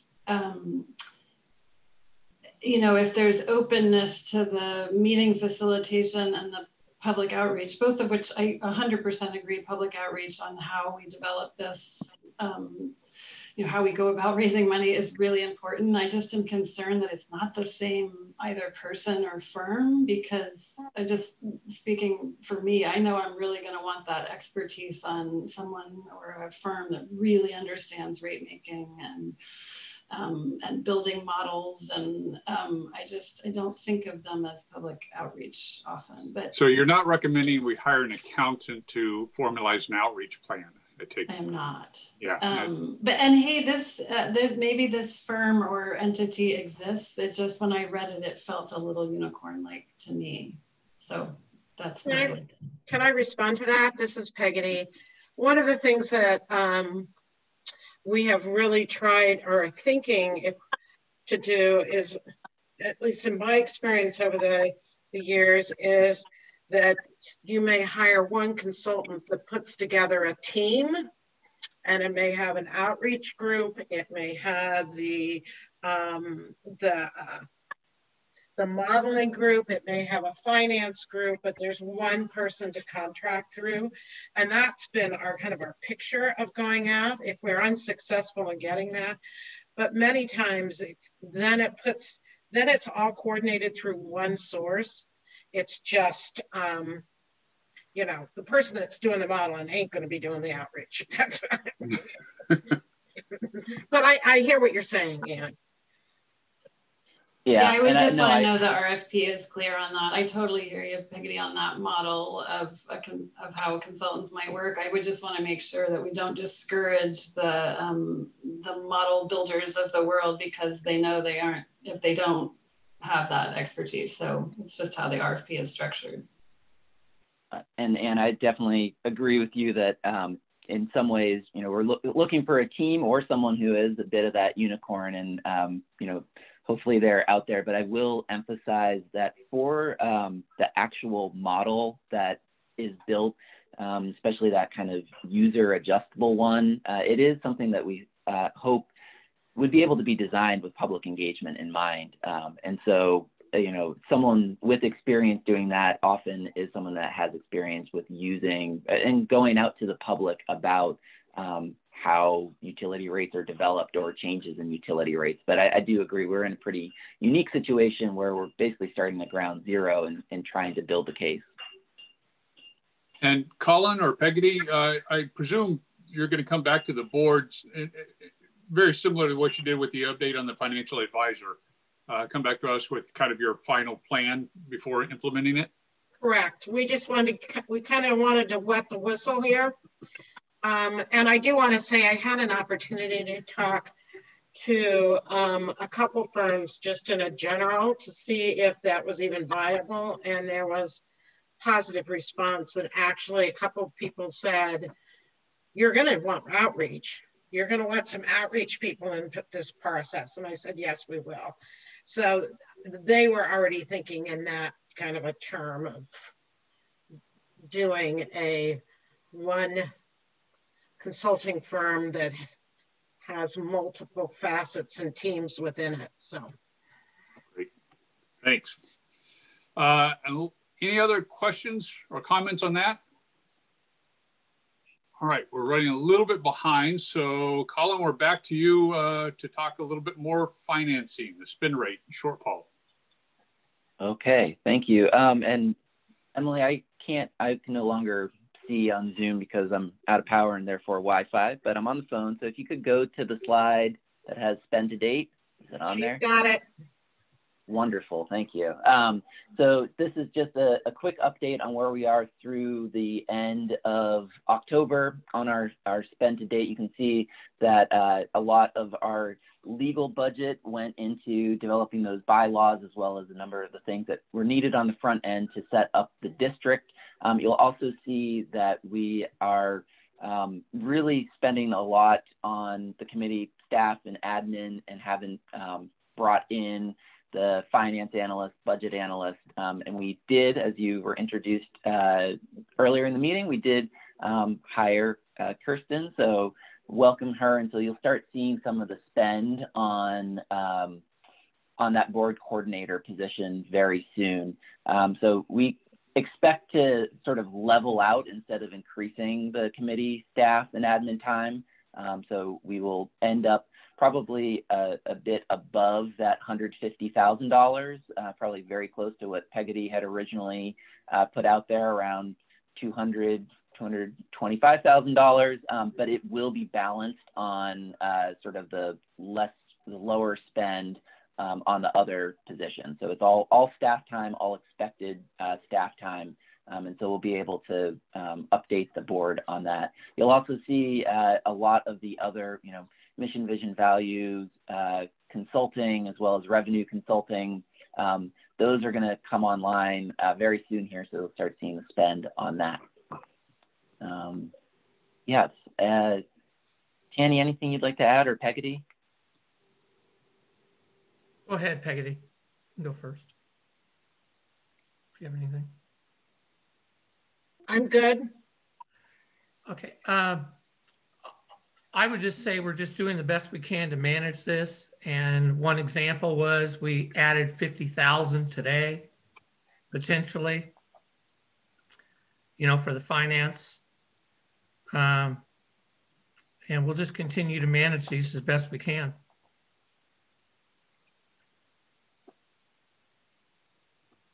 That sounds a little bit somber. Yeah, realistic. Well, I would say the important thing is, the revenue model that we're talking about, the sooner we get that going and get that in place, that funds all the things that we're talking about today. Yeah. So that's really the priority. Yeah. And I'll just add one other thing, which is that I don't know if any of us have set up a new government before, and we put together a budget that we felt was as reflective of what we need, but there will likely be some flexibility. We will keep our eye on it. It's not our intent to go over budget at all. It's a matter of making sure we're getting done what needs to get done to feed the beast, to make sure we're getting a revenue structure in place. Any questions? I just wanted to say, without revenue, we are not able to operate. So getting this revenue structure in place is quite important. Yeah. I have just a quick and probably naive question, but Peggotty, when you said none of us have ever put a government together, does special districts have any sort of plan of action of like when new districts have started up within the state or somebody else? So that I'm assuming that you've conferred with them, but it's like trying to learn to ice skate and never seeing anybody ice skate, but I got to believe somebody has. We're picking up pieces from others, but the difference is this is really considered a government entity, and we have been looking at SDAO and others, but this is a kind of I look at it as a little bit of a different a little bit of a different creature. But you're absolutely right. There are things that have been done out there that we can certainly, and we have been referencing as we went. All right, if we don't have any other questions for Colin, and by the way, Colin, congratulations. Man, you lost power, switched from your computer to your phone, and you didn't even blink. That was smooth move. Peggy, I think you're up. I try to keep this brief, but as you saw, I have given myself some time. We are in the process of hiring a CFO for the organization that will also be helpful through this financial specialist effort. We got over 30 applicants. We are having some preliminary phone interviews tomorrow afternoon, and we'll be doing some additional interviews the 1st of January, and hopefully have somebody on board the 1st of February. We are recruiting a subject matter expert to be on that interview panel to help us through this process. The executive recruitment process, we have selected Workplace Results LLC to help with that effort. We did do and conduct a survey from the board members to get information from you all, the skills you think is important. We've done the same with the 4 district boards, because they're going to have a little bit of a different angle. And we've done the same thing with our employees. So we're starting that process, and as soon as that contract is signed, we'll be starting to move forward. As I said, we'll be looking for at least 2 MCDD board members and 2 urban district board members to work through this process. I think the other thing I just wanted to let you know, and I don't know if Evan is still on the phone, we're moving forward on our legislative agenda. It was the infrastructure $10 million grant through the, to put a $10 million grant for flood safety across the state. That bill is going to be sponsored, and we are also continuing to work with the Speaker's office for the $2 million grant. It's kind of in limbo until we know who the new speaker is going to be, because there's been discussions. It may not be Tina, which may make this more challenging. I think, one thing I did want to mention, and I appreciate Tony and Paul and Bob getting a hold of me the first part of the month about wanting to make sure that there was a time for discussion. And as you see, we did schedule the meeting to allow more discussion in between topics. I think we're going to be able to lift our foot a little off the accelerator and have a little more discussion. And 2, there was a desire to talk about the feasibility study with the Army Corps of Engineers, and we have set time aside for our next meeting, this next meeting, to have a broader conversation of the status, where we are, etc. And let's see, we are developing a work plan for you all to look at as we move into the budget season. And I think that's kind of catches most of my issues. And we'll keep you updated on the ED, and we'll let people know who will be on that committee, and talk about budget priorities next month. Any questions?